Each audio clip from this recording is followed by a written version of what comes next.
Dude, what is up? Good to see, good to be.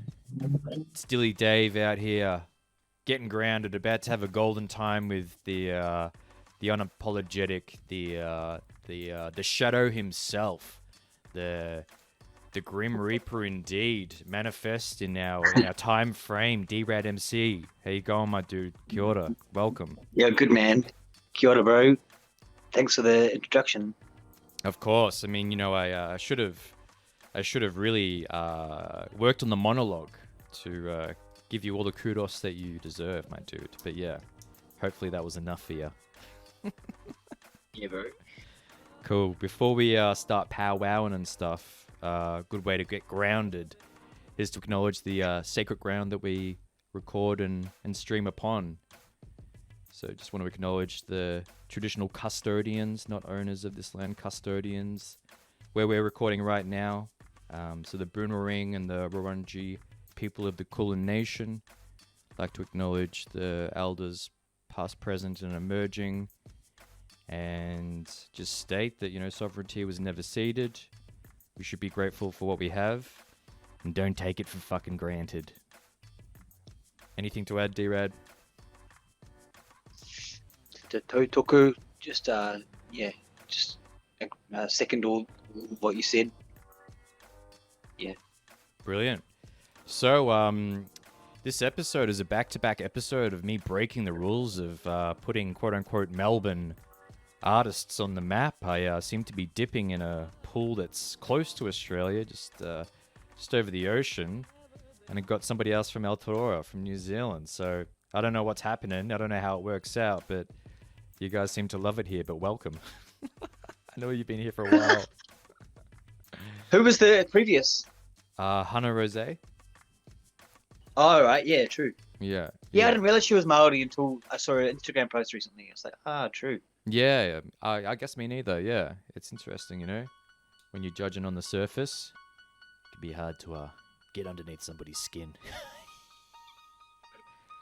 What's that sound? Little instrumentals. Oh, yeah. I just got some little chill stuff happening in the background. Just some Sixpence work actually. A whole lot of Sixpence instrumentals. Just playing quietly, randomly through the background. Yeah, just some mood stuff. I enjoy it. Yeah, just some ambiance. Ambiance just hopefully sits back in the mix. Hopefully it's not too much for people. I haven't had any complaints yet. We'll see when they come though, eh? ADHD. What? Is there another noise somewhere? Where's the other noise? Gotta change my screen. New app. Oh man. I'm enjoying the den that you are streaming from at the moment. Is this the makeshift pad of studio and slumber? Talk us through it. What do you got? Where are you recording from? I live at the Red House in Brunswick, on Brunswick Road. Yeah. You don't have to give away my address, but that's probably enough for people to know. Yeah, true. Yeah, I've been here since before the first ever lockdown. So wow. I think that's like a year and a half or some shit. Yep. Yeah. Was it 2019 that you clocked in? It would have been, right? Oh, to this house? I don't know. Oh, sorry. Yeah. Sorry, you're saying you've been at Red House for about a year. Red House, yeah. Yeah. Yeah, I've been living here. It's kind of like a squat. It's kind of like an established squat where this house is like, by any like regular standards would be condemned, but we live here and pay the owners like a small amount of rent. Yeah. To like basically caretake for the place. And yeah, anyway, I've been living here for a while, and now I have a little studio set up here. It's pretty much where I'm sitting. It's where I record. Yeah. And sleep and watch shows and try to stay motivated, inspired in this strange time. Strange times indeed. Let's talk about some of the choice and reasoning behind the squat and how that squares with you and why.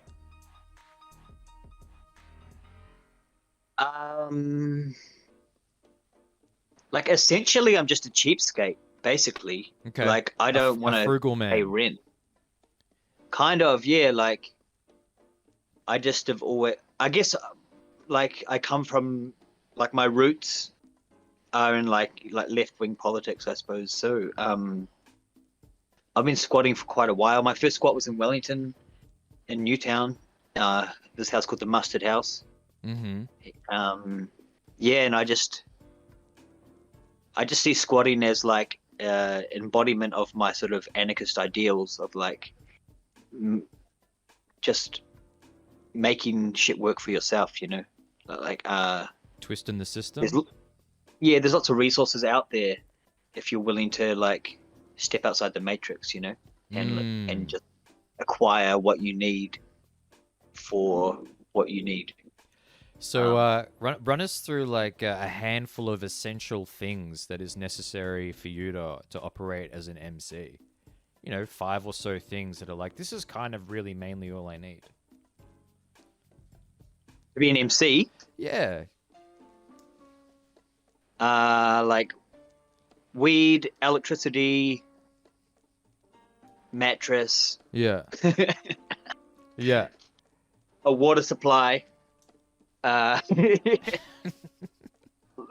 Like, I mean, I have a computer. I have 2 computers now, but I used to just write with like paper. Yeah. But I'd say so. What? Weed, electricity, mattress, water supply, computer. That's amazing. Because I guess a lot of people, you know, the angle is, and just quickly, hello to Thunderbirds. Thanks for dropping in. The boots. I think, you know, a lot of people who are trying to do the MC thing, the frugal or the minimalist ideals or the anarchist ideals that you hold, it doesn't seem to be very common at all. In fact, it seems very scarce, and something that's not often either embodied or rapped about. So, I mean, how did you find yourself on that path, away from, I guess, more common practices? I guess I don't know. Like, I think I was never going to have like a regular life. Why? Why? Why? I don't know. I was never going to have a regular life. I don't know, man. The same reason I rap about what I rap about is like the reason that I live how I live. Like, I've just, I don't know, like, well, if that's the response, I guess I've always. Sorry, you go. Say again. I was going to say, if that's the response, what are you writing about then? Sorry, just kind of close that up. Yeah, I think please. I've always seen it as something obvious that I would live by my principles. Right. Which I'm only realizing recently in life that that's not that normal. That's not that common. Like most people's lives are dictated by like what they perceive they need to do. By norms instead of principles, right? Right. Yeah, by standards and like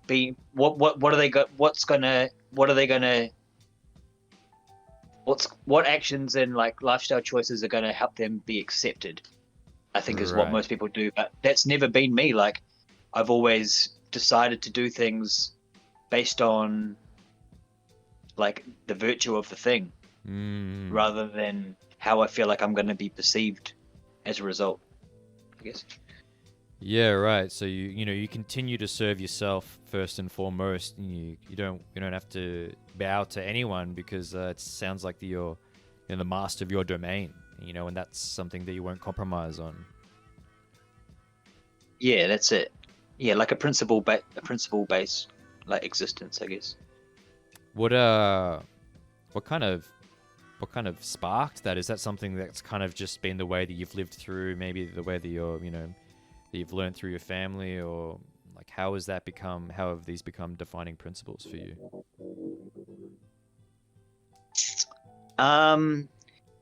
Well, yeah, I don't know, like my sort of late adolescence and like entirety of my 20s, I was like my main focus was like grassroots political activism. I kind of started out doing stuff with like radical, like anarchist groups, but they were also working with unions in Auckland City. Right. And that kind of merged into some more environmental stuff. And then most of my 20s, I ended up in Tasmania blockading forests. Yeah, I don't know. I was watching this podcast about like spirituality in leftist sort of circles recently, and they were saying something about for when you're deeply spiritual, the idea of injustice seems intolerable. Like it's like how could it be this idea that as a young person, especially when I knew of these sort of injustices taking place, there wasn't like an option in my mind for like just forgetting about that or avoiding it. Like I felt really personally responsible for trying to intervene with some of the like quote unquote bad shit that I was aware of. Right. Some of the bigger forces that are at play, some of the stuff that was constructed by the system that you initially fought kind of head on with, and now is it more just distancing yourself from it? What's changed? Well, you know, like I was in the forest for about 5 years, and I basically burnt out, you know, and I got diagnosed with PTSD like after the fact. And I guess that forced me to like decide a new lifestyle trajectory. Right. And I guess it's also like coming from having these life experiences is like it's caused me to have a kind of a unique perspective on leftist politics. So I'm pretty critical of the left now. And it's something I'm writing about as well, like in essay form. But yeah, my perspectives have changed a lot, but my core values are the same, you know. Okay, cool. During this period, 5 years, in Tasmania, were you writing then? Is that when you started getting into rap and writing? When did that kind of emerge? I was always writing something, but I wasn't really rapping yet. And at that point, I was kind of 50-50, or maybe like 80-20, like 20% into punk music still, and getting more and more into hip hop gradually. But I kind of ended up writing and getting really into rapping kind of as I faded out of doing actual activism. Was that linked in any way, or were you kind of using rap to, in a way, deal with some of the PTSD, or was this just kind of like a natural progression of you had a history of writing and then you kind of just decided a direction? Yeah, well, I guess it was a combination of like finding a way to vent, but also like I protested in Tasmania until I basically went to jail, like, and I had, my bail. I had bail. I got let out of jail, with bail conditions to not protest anymore. Right. And I was like a serial. That's I was just like a within problem. Australia. Within Tasmania. Within Tasmania. I mean, I couldn't leave Tasmania because I had like ongoing court stuff. So like, right. I mean, Tasmania was the world to me. Like was the whole world. I couldn't leave. Yeah. Yeah. So like, it got to a point where like either I was going to be that guy who went to jail for however long for some shit, which I didn't want to be. Yeah. So it got to a point basically where I had to choose another way. Like, I realized that I was kind of playing into the system by protesting in the way I was so much. I was making it easy for them to lock me up, which I would see as a failure, So I needed to create like a more creative, more like ingenious way of speaking the truth, you know? So you got to a point where you were almost too visible in that world to be able to move any further. Kind of, yeah. I got to a point where they were like I just did like it was a regular protest basically, but Yeah. it was like, I mean, it wasn't that regular, but the charge was trespass. Like it was a regular charge, Yeah. which I'd had many of, but they just put me straight in jail. Like I went straight to jail, Yeah. which normally doesn't happen. Normally you just get processed. Trespass is like a parking fine, basically. You know, it's a pretty Right. minor incursion. Yeah. So yeah, like it was a shock, and then it was like a Friday, I think, and then they held me, and then I think I had to wait till Monday morning for court, and my feeling was that I would obviously get out straight away, and then the magistrate was like, no, like what guarantee do we have that you're not just going to start protesting again? And I was like, standing in the docks, like, oh, I thought that I thought democracy meant that you could, like, Yeah. I didn't realize that this was the game, that like you're like blatantly saying like how can we do this? So anyway, yeah, rapping for me really like literally is like me trying to find another way to like speak my truth. And you know, when you're protesting all the time, you're just constantly getting punished and you're hated on by everybody. Yeah. So like, So you feel like you didn't have support from the public a lot of the time, and you felt like the outcomes weren't you weren't like really reaching outcomes, and you didn't really have kind of support from anywhere. You weren't seeing quote unquote results.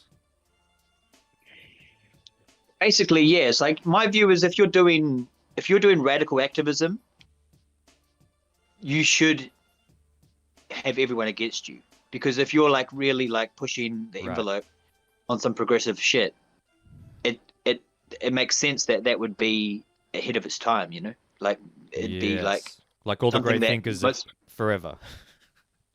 yeah, like the people that haven't got their head around the idea yet. So like, of course they're going to oppose it. Like even like environmentalists would be like, oh, you know, we obviously support your you know, we support your ideas, but the way you're going about it, oh god, you know what I mean? Like the police were against us, the mainstream environmentalists, like the NGOs, like the Wilderness Society, Yeah. Australian Conservation Foundation, they were against us.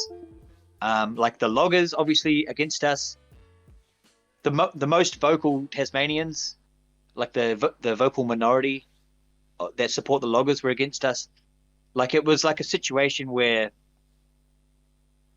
it was draining, and you're basically always getting punished, and you're also always in a position where you have to be analyzing information for yourself, because the whole premise of your life is that you don't trust the messages of or the narratives of the authority.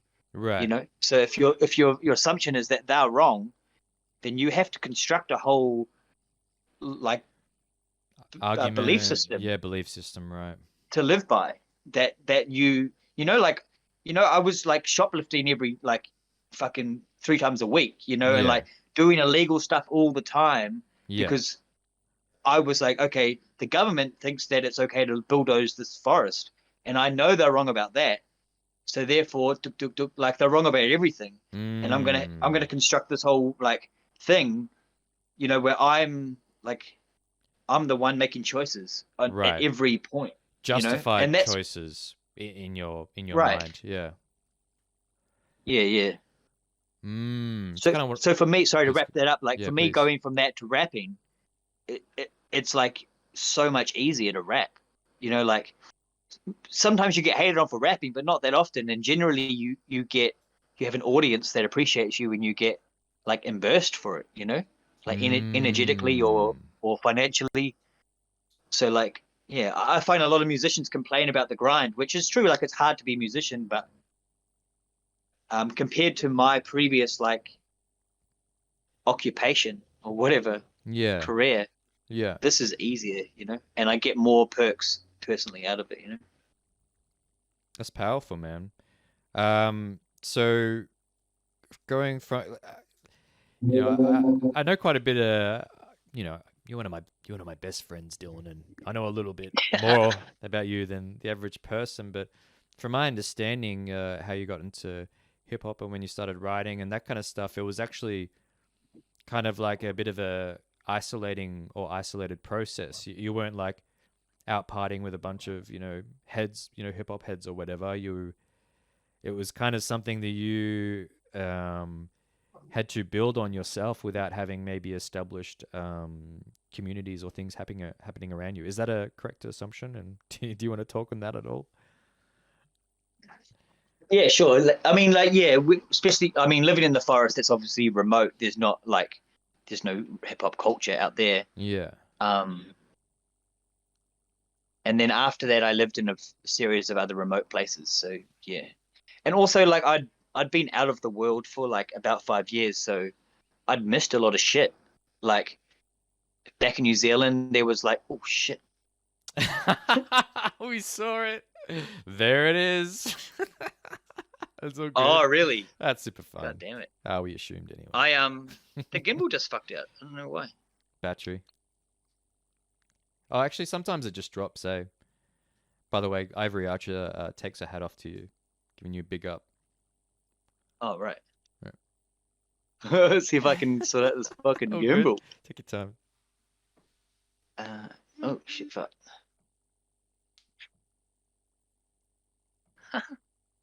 Technology. Schmacknology. What do we? There we go. I think because it was I had it plugged in, so it was like the counterweight was like getting pissed off. Yeah, I have experienced that.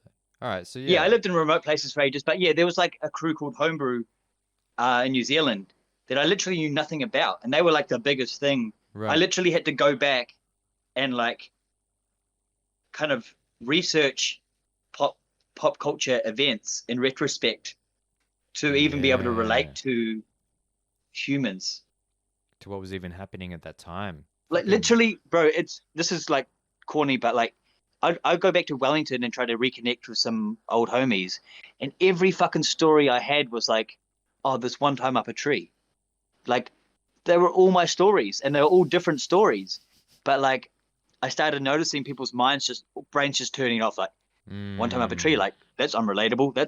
Like nothing I had done had any relation to like the majority of people, you know. Right.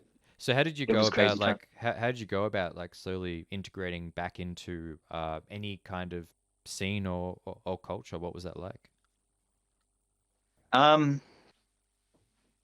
Well, when I got back to New Zealand, I went and studied a diploma in outdoor instruction and guiding, which was my way of like reconnecting to nature, I suppose, in like a non-political context. And Dilly Dave's turned into a door. Sorry, dude. There he is. I'm right here. There's just I have another laptop that's meant to be connected for a future play, but don't worry, it's all good. I'm here, man. Oh, all good. Yeah, I went to study basically and like did some like shit in nature, like some like sporty, like some rock climbing and rafting and stuff like that. Which was actually way more challenging than I expected it to be. And then I don't know, like for me, it's really rapping. Like, you know, it's like, kind of what I've learned is that when you, like the trauma that I experienced, it kind of like, I don't know, it kind of like destroys the person you were. So okay, so there's a bit of a rebirth happening. Kind of, yeah. To continue existing, I had to It's kind of a good opportunity because you get to you get to decide. Yeah, you get to redecide like every element of yourself, you know. So what I'm trying to say is I really constructed myself I really reconstructed my identity around rapping. Like, Mm. like, like I want to make money off rapping, blah blah blah. But even if that was never to happen, I would continue to rap every day And it would still be because it's a who, core part of your identity. yeah, because it's who I am. You know, it's like I do it primarily like for a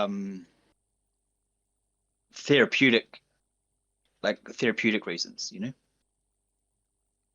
I do know. I do know. I feel it. I totally feel it. All right. So how did you stumble into Melbourne, and how did you find connecting to the scene and kind of discovering new faces, and that experience, what was it like? True. So yeah, I was living. Speaking of like remote places that I was living, I was up in Yukai in Northern Rivers, New South Wales, working and stuff. But like, yeah, I wanted to move to Melbourne because I wanted to get immersed into hip hop culture, basically. What did you know about Melbourne that had drawn you in? Like, was there names? What did you see that indicated that Melbourne was the place to be? That's a good question. I I guess I just knew. I mean, I'd spent some time here already, but I just sort of knew that Melbourne was like a hub of hip hop culture. Okay. Um, I don't know how I knew that. It's a good question. Good Um, instincts, mate. You got good instincts. it's funny when like a yeah, I don't know. Like I was just aware, you know. Like I guess I watched even before I was really in the scene. I was like watching a lot, and like there Mm. were artists that I liked that I knew that were from here, like Pataphysics and Combat Wombat. Shout Um, outs. Big names. yeah, yeah. But yeah, then I moved here. Basically, I actually hitchhiked here from Yukai on Hey, some fucking spiritual fucking journey or heat stroke and shit. that's normally what happens and when you go for a spiritual journey. You end up with some kind of heat stroke or something. get some heat stroke.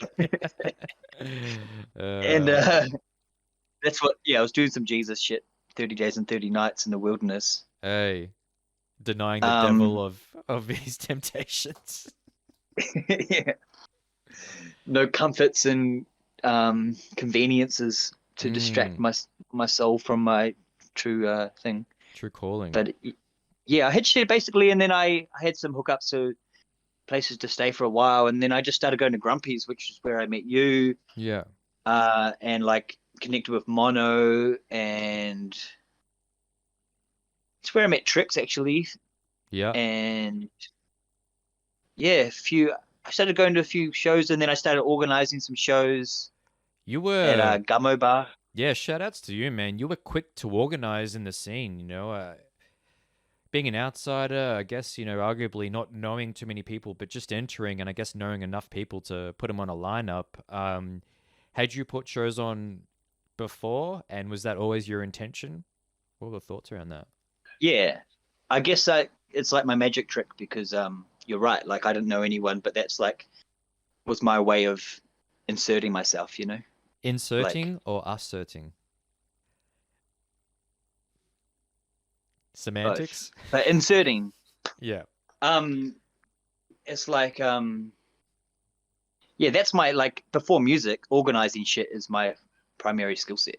Okay. You know what I mean? Organizing people to assemble for a Man, common strong goal. exactly, man. Once you've organized, honestly, I know I don't Once you've know what it organized a bunch probably of sounds like. lefties. Yeah, once you've organized, once you've herded cats Yeah. in that sort of dynamic for a bunch of years, like nothing's hard. Like Mm. organizing rappers is hard, but after organizing protests, it's not hard. Right, right. Um, So yeah. yeah, yeah, it was just that was my intention to come here, make myself useful, you know, like put people on that I respect. Like, you know, I guess my long goal was to get my long game is to like insert myself and get respect. Um, so that's Yeah. what I did, you know. Okay, so how did it go? How do you think it went running those first couple shows at Gummo? It's good. Like that's where um I'd connected with you, and then I needed some more acts, so I asked you, and you put me onto Trix and Toomey, who are like two of my favorite artists of all time now. Like Superstars, man. crazy, man. Those dudes are crazy. Yeah. It was mad fun. That's how I met Rye as well. Like he came to one of those gigs before we knew him. Yeah, that's it. He was the fly on the wall back then. Yeah, he was owling and having a hoot. Seeing it all come together.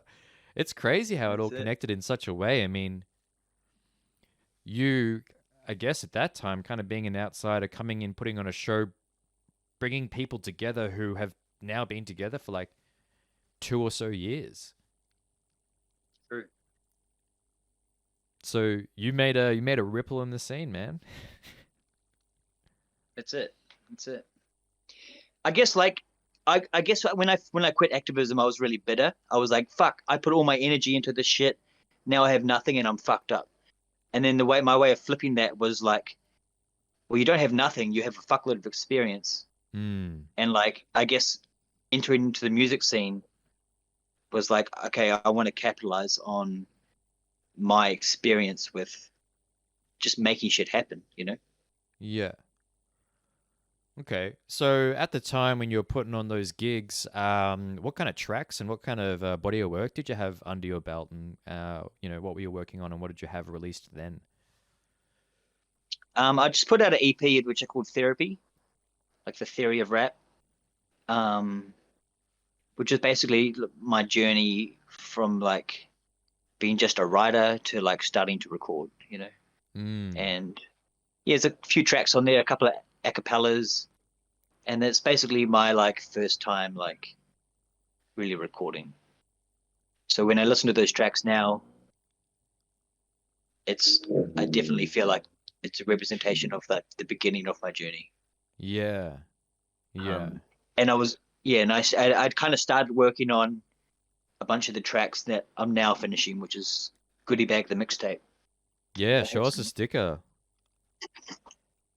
Also, there may not be too many viewers right now, but is there a chance that we could give one of those stickers to somebody, whoever comments next in the stream chat Yes. will get that sticker. So, I mean, Ivory Boom, Archer, if boom. you're there, if anyone else is there, goodie bag sticker. I mean, this is pretty top notch. I've even got one. Whoa. I've got one up there next to Old Man Stone's, Mad Stalk, All Stations Clothing, Half Cut Collective, and a Polaroid of myself. So, there we go, You're a Ivory. narcissist. Ivory, you've nailed it. Congratulations, Self-obsessed. Ivory. So next Oh, time congratulations. congratulations. Next time you see it, Ivory, bam, goodie bag sticker. Can you believe it? Who I'll does it? post it to her. Yeah, Send me yeah, your address, Ivory. yeah. DM Drad. Who did the artwork for that amazing design? My friend Ruth Evans from Dunedin City in New Zealand. Yeah, She's a freelance artist.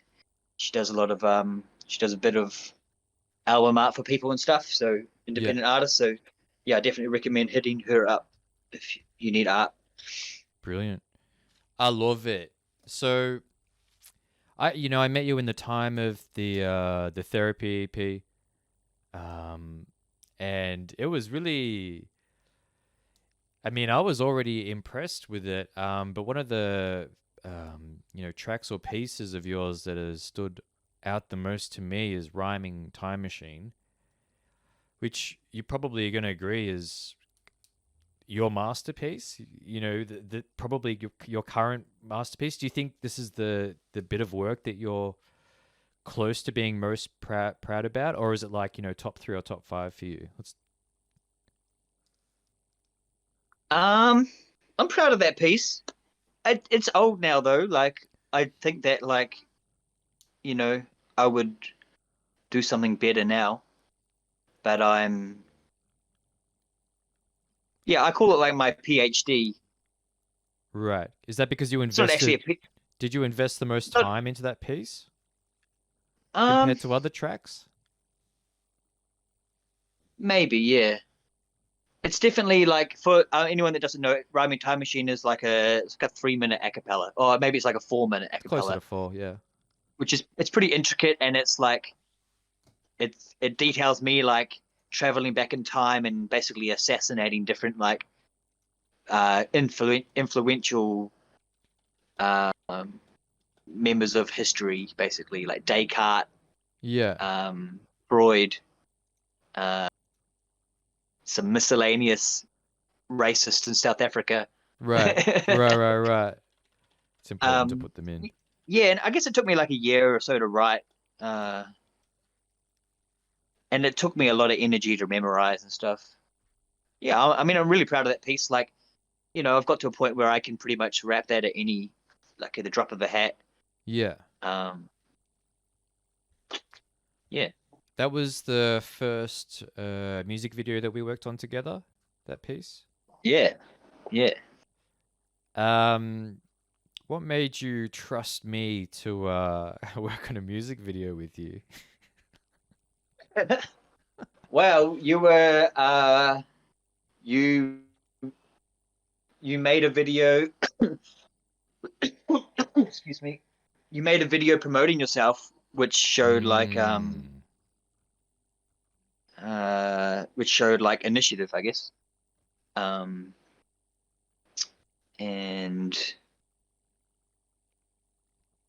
and professionalism, I suppose. And I wanted to work with people that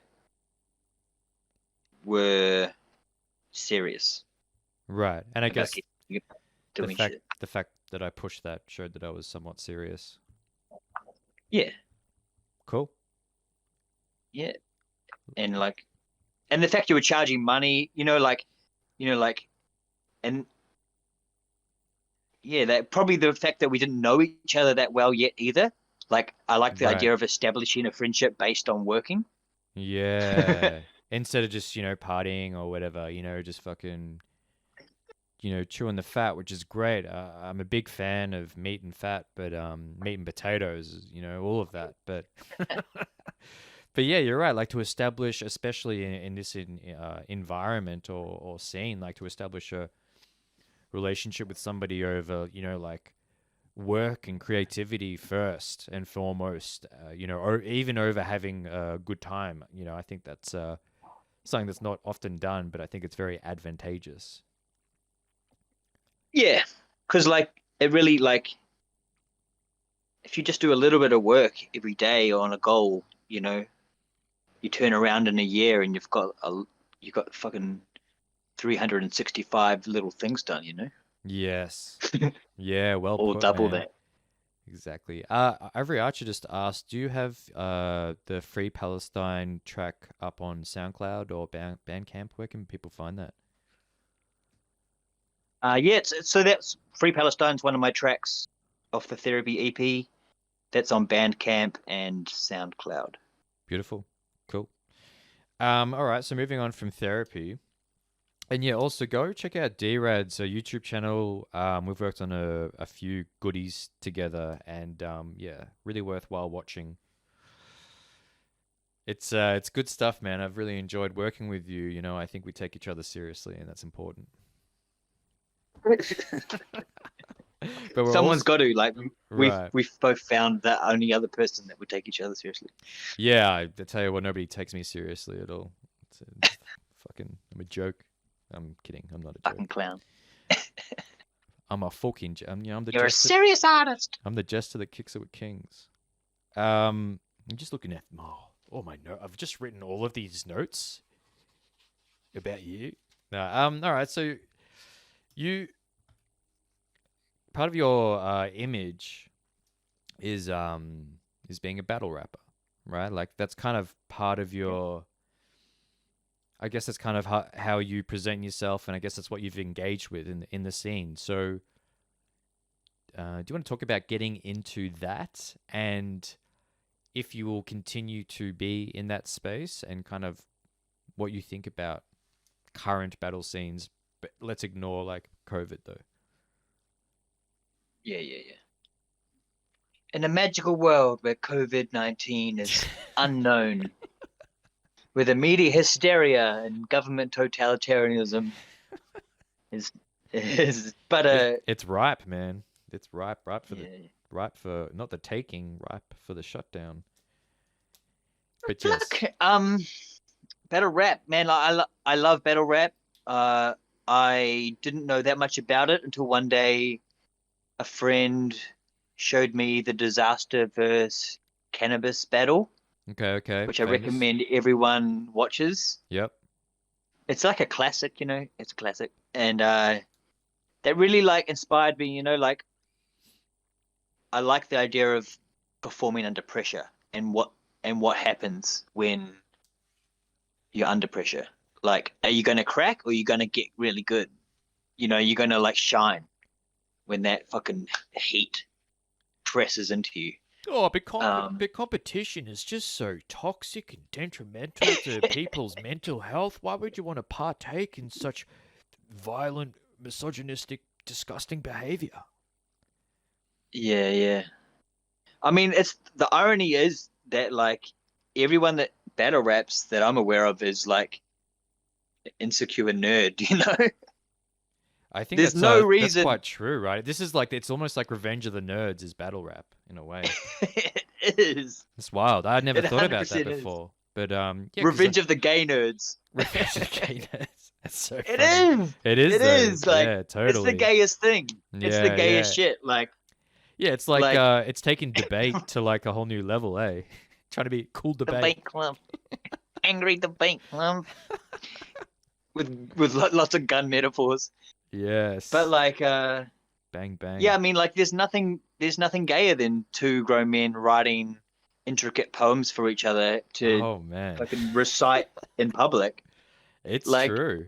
And it's and all the stereotypes of battle rap are opposite. Like in reality, it's yeah. it's upside down world. It's more like, it takes quite the series Revenge of of the gay nerd. sensitivities, quite the series of sensitivities to get to the point where yeah, you're confident about performing this poetic takedown piece, which is actually just a sign of respect for the other artist because you spent all that Yeah, time, yeah. Like preparing for it. and right, like the better you make it, like the more you're threatened by someone, the more effort and energy you're going to put into making your battle raps better. So the Mm. better you write, the more respect. Like I've battled people and they've clearly not prepared, and Hmm. it's like this anger that never leaves me afterwards of like you can't like You don't feel you're like you've won, disrespecting have the you? culture, you're disrespecting me and my time. I feel like Right.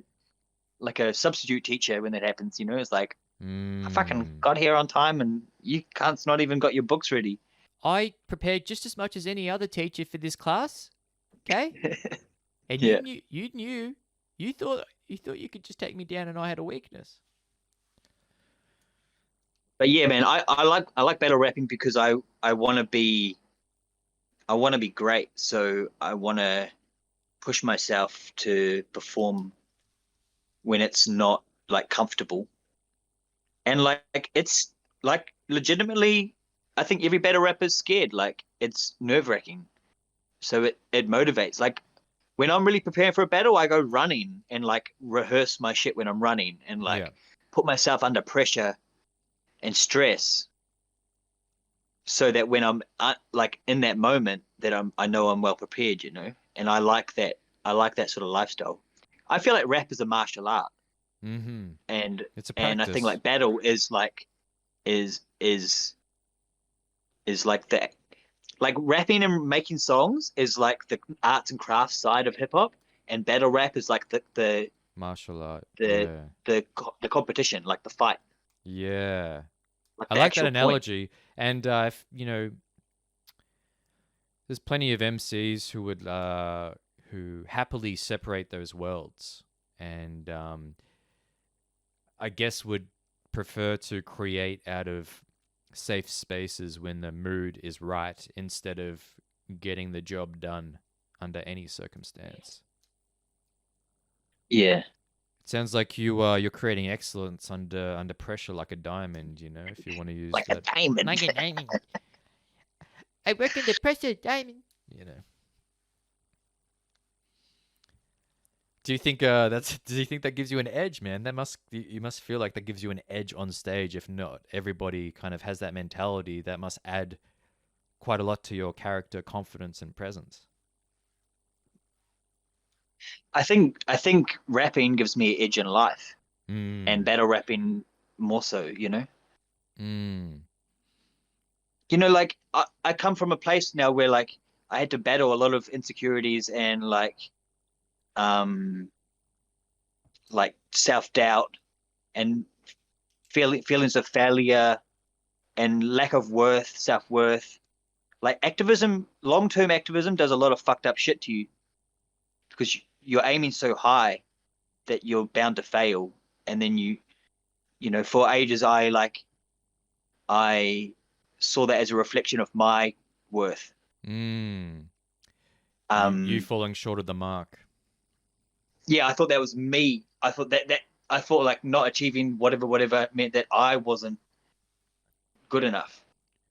So yeah, like I even used to mumble a lot, like rapping, like me is everything. Like rapping, like taught me how to speak again, like properly, and like how to back Mm. myself. Um, yeah, I think hip hop, even if there was no music industry, like hip hop is like a tool for self improvement, and um,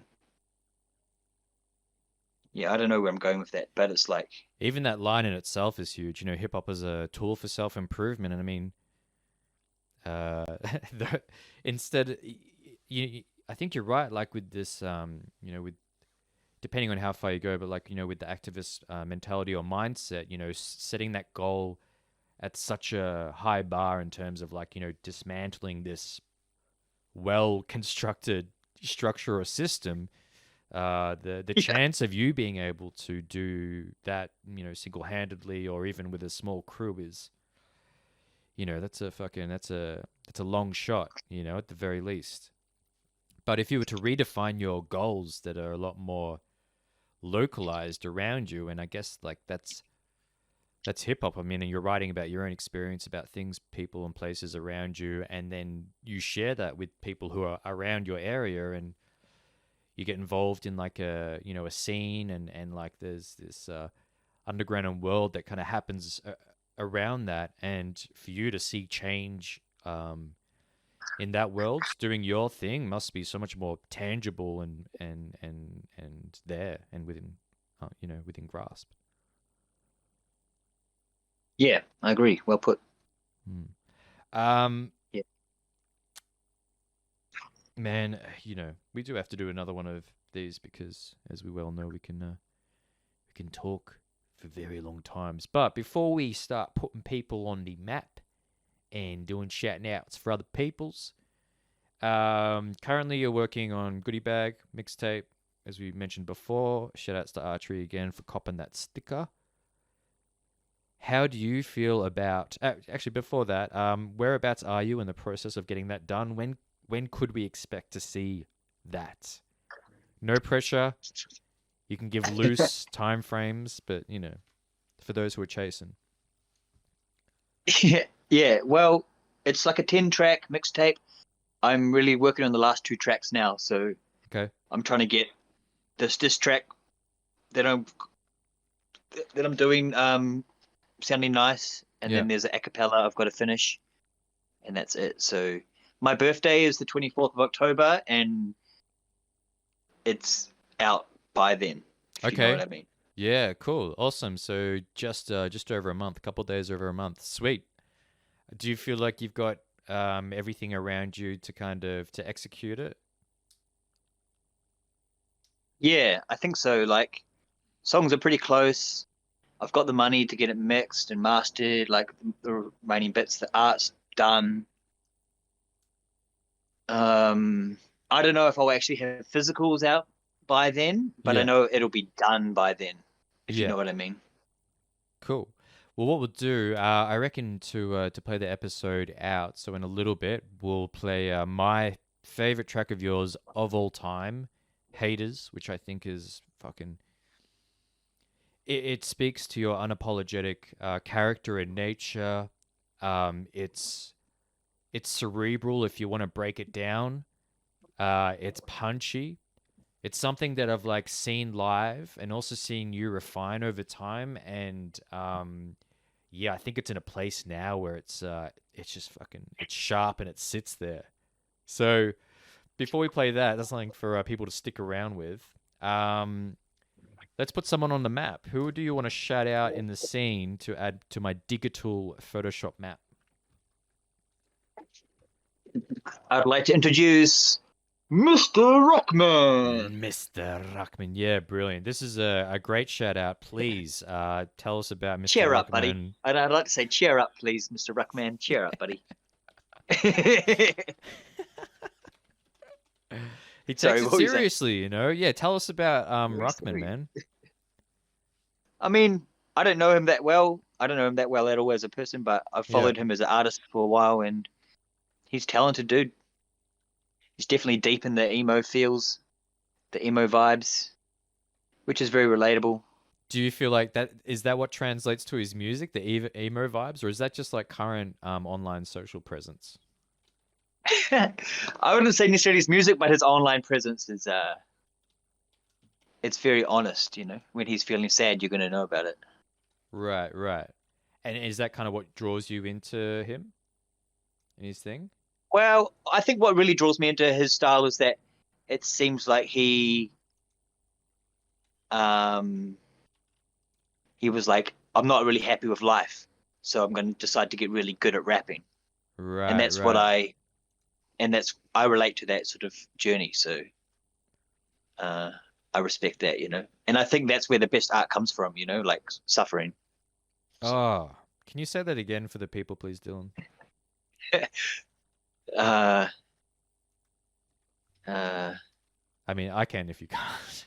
Yeah, you say it. It wasn't good. It's so funny. You know, good art comes from suffering. I've literally got that written down on this page. I don't have that exactly. I have a similar thing. That's so funny. Everything's a lie. From last night, I wrote down this line. It's like, you don't need to get fucked up to make good art, but suffering is part of it. You know? Like, you don't have to set yourself up to suffer. The suffering's going to be a fundamental, something that's like not negotiable in life. So, yeah, if you want to deal with that, then yeah, it sounds like, you know, good art will come from that space, you know, to heal yourself, but to also convey meaning to everyone else because it's a shared thing. What about this? Suffering is an essential component to the equation of great art. I'm just going to write that time code off and clipped. But yeah, that's good, man. I like that. Yeah, it's interesting because I guess, you know, some of that is conveyed, you know, through a lot of hip hop music, but, you know, obviously there's a lot of surface level stuff in there as well. And I think that's where you really shine through. Just like you can't get more authentic than acknowledging and exploring suffering and like sharing that with people, not in the sense of like, you know, giving suffering to others, but being able to be like, this is this thing that, you know, we all share. Yeah, I think especially as a man, you know, in society where it's not necessarily encouraged to show your weakness. But it's like, it like flips itself on its head when you do it in a confident way. It's like when you show vulnerability like that, it's actually like the most attractive thing. Yeah, you're right. It is. Yeah, because, you know, I guess that's like the Tom, like hauntingly beautiful. If something is like hauntingly beautiful, it's like broken, dark, but like, you know, I guess vulnerable in that moment too. I'm thinking about Phantom of the Opera too much. What we're trying to say is Mr. Ruckman is the Kurt Cobain of Melbourne rap. Yeah, and, you know, yes. But also, yeah, you know, bar for bar, you know, can go with anyone, has got the rapid fire, has got the freestyle, has got the body of work, I would say. I've got one of his mixtapes in my fucking car. Got a CD of his. Honestly, like he's part of the culture and he's counterculture at the same time. You know, similar to yourself, stands by his principles. And yeah, I dig that. I've had the pleasure of working with him a couple times. Both of us have actually shot a bit of a video for Ruckman. So yeah, you know, he quits the game every week, but he comes back the next week, and that's always something to look forward to. But he comes back twice as hard. yeah, exactly. Cool. All right, man.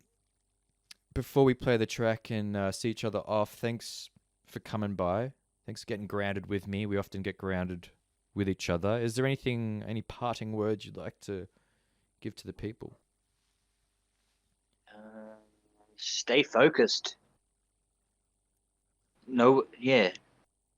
If you know what you're doing in life and you have discipline, it almost becomes completely insignificant what's happening around you, and your external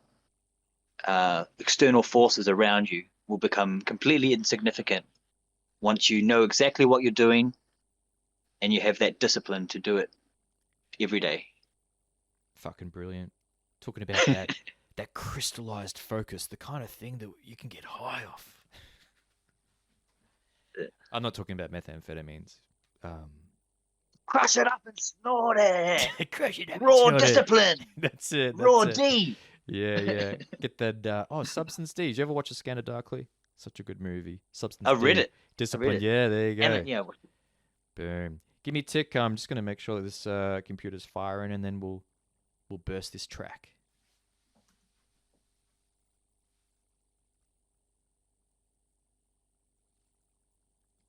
Yeah, I remember reading The Scanner Darkly and be like, man, maybe I should have changed my name to Substance D.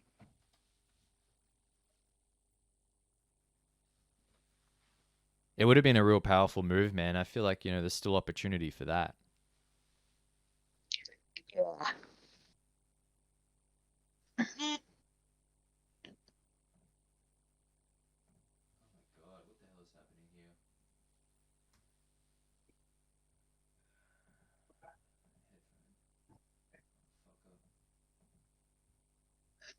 I'd have to say God bless cannabis.